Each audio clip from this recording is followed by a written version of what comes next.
नमस्कार दोस्तों, सभी का स्वागत है चार्ट मोजो के नई वीडियो में।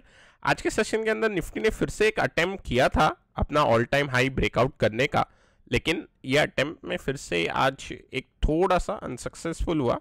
अभी जो मैक्रो सिग्नल आ रहे हैं वो थोड़े वीक आ रहे हैं। उसी का कारण है कि निफ्टी जो है ये अपना ऑल टाइम हाई फिलहाल निकाल नहीं पा रहा।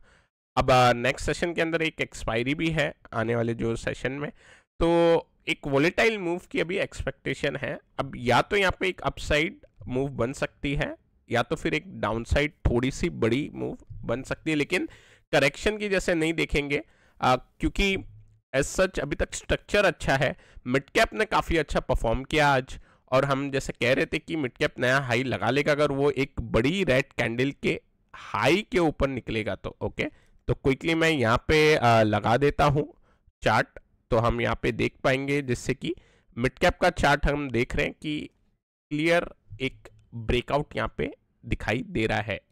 लेकिन क्योंकि मूव वन वे है, हालांकि हमने ऐसा नहीं है कि पास्ट में वन वे मूव नहीं देखी है। आप देख सकते हो यहाँ पे ये मिड कैप के अंदर गिरावट थी और ये वन वे ऊपर गया था मिड कैप, लेकिन आगे जाके फिर चॉपी हुआ। इसके पीछे अगर हम देखें तो जो भी मिड कैप में गिरावट आती थी तो वन वे मूव आके वो रिकवर होता था। लेकिन जिस हिसाब से अभी मैक्रो है उस हिसाब से ये अब एक क्लियर एक्सटेंडेड मूव बन गई है इसमें। सो ओवरऑल जो बायस रहेगा उसको न्यूट्रल रखेंगे, और जो थोड़ा कॉशन की वजह है वो डाउ से आ रही है।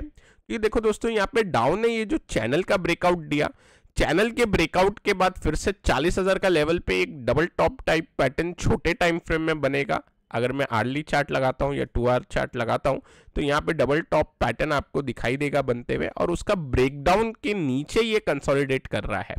तो इसका ये मतलब है कि अभी भी डाउ का जो प्राइस एक्शन बिहेवियर है वो काफ़ी वीक है, और इस वीक प्राइस एक्शन बिहेवियर पे हमें कॉशन रखना चाहिए। बात करते हैं निफ्टी के लेवल्स की अब, क्योंकि निफ्टी पे एक्सपायरी पे ऐसा लग रहा है बड़ी मूव मिलनी चाहिए इधर डायरेक्शन, क्योंकि हमारा जो निफ्टी है वो फिलहाल अगर मैं इन कंपैरिजन ऑफ डाउ देखूं तो अभी आउट परफॉर्म कर रहा है। तो निफ्टी स्ट्रांग है और डाउ वीक है, लेकिन ये होल्ड करेगा या नहीं करेगा इस पे हम दाव नहीं लगा सकते। बेटर है कि अगर निफ्टी कल के सेशन में 22,330 के नीचे जाए, ओके मैं लेवल लिख लेता हूं यहाँ पे, अगर 22,330 के नीचे अगर निफ्टी जाएगा तो एक बेरिश सिग्नल बनेगा, और सिर्फ थर्सडे के हिसाब से यहाँ पे 22,200 तक का एक लेवल बन सकता है निफ्टी पे। ओके, और हायर साइड की अगर हम बात करें तो अपसाइड में ऑल टाइम हाई का लेवल निकलने के बाद एक स्ट्रॉन्ग ब्रेकआउट देखने मिलना चाहिए। 22,530 अगर कल के सेशन में ब्रीच होगा तो एक स्ट्रॉन्ग अपसाइड ब्रेकआउट की हमें उम्मीद रहेगी। तो दोस्तों यहाँ पे अगर 22,530 निकला तो 22,650 और 22,700 उसी सेशन में हम एक्सपेक्ट करेंगे। अब बात करते हैं बैंक निफ्टी की। बैंक निफ्टी स्ट्रॉन्ग था आज। निफ्टी साइडवेज है तो बैंक निफ्टी भी साइडवेज है, लेकिन बैंक निफ्टी रिलेटिवली स्ट्रॉन्ग है। आने वाले सेशन में ऐसा लग रहा है कि ये अपना जो प्रीवियस स्विंग हाई है वहां तक एक बार टच करना चाहिए। लेकिन कल जैसे कि आज बैंक निफ्टी की एक्सपायरी थी उसमें स्ट्रॉन्ग होल्ड कर पाया बैंक निफ्टी, बट कल निफ्टी की एक्सपायरी है तो ब्रॉडर मार्केट हम देखेंगे किस हिसाब से बिहेव करेंगे। एक नीचे का गैप है और इसमें हम कल की वीडियो में भी बात कर रहे थे, इतना कोई एक्साइटिंग गैप नहीं है, 200 पॉइंट का ये गैप है। कल के सेशन के लिए फिर से ओपन रहेगा। अगर कोई गिरावट आएगी बैंक निफ्टी में तो ये जो गैप है यहाँ तक एक बार आ सकता है। ऊपर की अगर मैं बात करूँ तो मेरे हिसाब से हमें वेट करना चाहिए अब 48,200 का एक अपसाइड मूव प्ले करने के लिए। ओके, अब कोई एग्रेसिव है तो डेफिनेटली ये जो 3 रेंज की हाई रेंज बनी है उसके ऊपर एक अटेम्प्ट कर सकता है, लेकिन अगर किसी को सेफ प्ले करना है तो 48,200 का लेवल इंपॉर्टेंट हो जाएगा। और मेरे हिसाब से अगर 48,200 का लेवल निकलने वाला होगा तो निफ्टी तो डेफिनेटली एक ब्रेकआउट दे ही चुका होगा, तो निफ्टी पे आरआर अच्छा बनेगा। निफ्टी मिड कैप की जैसे मैं बात कर चुका हूँ कि वन वे एक रैली मिल गई है यहाँ पे, और यहाँ पे एक 50,000 का साइकोलॉजिकल अब रेजिस्टेंस आएगा, लगभग 200-300 पॉइंट ही दूर है। उसके निकलने के बाद नई तेजी की फिर से शुरुआत होनी चाहिए। डाउ वीक है। बॉन्ड यील्ड की बात करें तो ये हाई लगा रहा है, बॉन्ड यील्ड हम देख सकते हैं।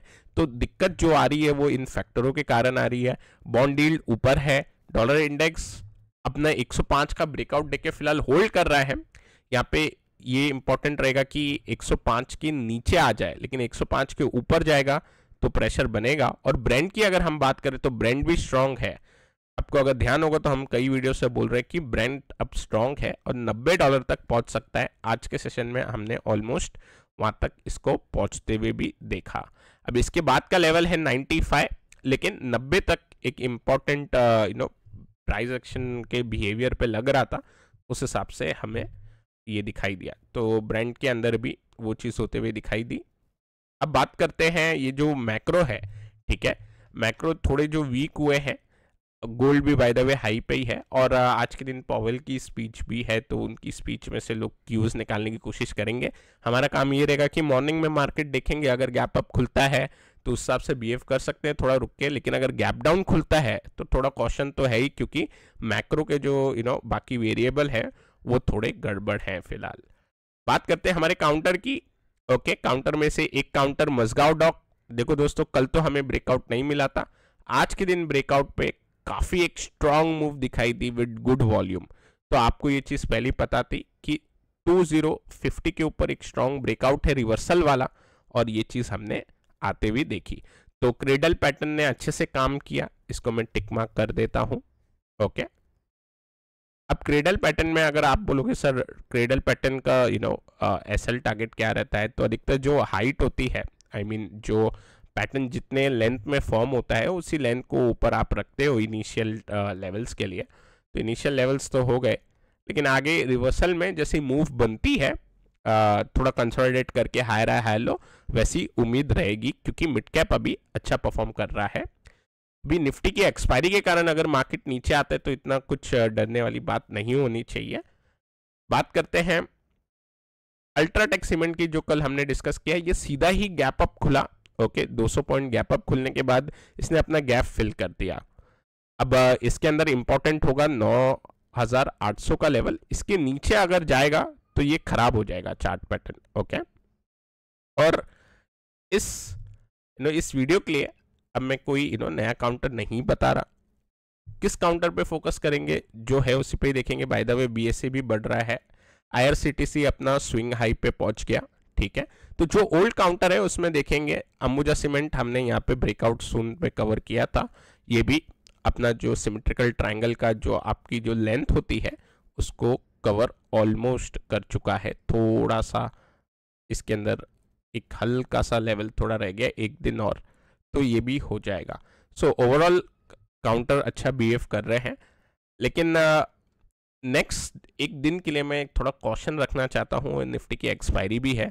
अच्छा, किस जगह पे तेजी बनेगी, तो पीएसयू बैंक पे फोकस करेंगे। अगर डाउ अच्छे से आज अगर ऊपर चले जाता है कोई पुलबैक के कारण, तो हम किन सेक्टरों पे ध्यान देंगे, पीएसयू साइड ध्यान देंगे, पीएसयू बैंक। ओके, तो पीएसयू बैंक और PSU power, okay, power related counter पे ध्यान देंगे। अब ये दो जगह पे फोकस रहेगा अगर मार्केट ऊपर खुलेगा। मैं सच कोई काउंटर अभी देख नहीं रहा, क्योंकि एक बार देख लेते हैं किस हिसाब से आज मार्केट रिएक्ट करता है, उसके बाद हम काउंटर पे फोकस करेंगे।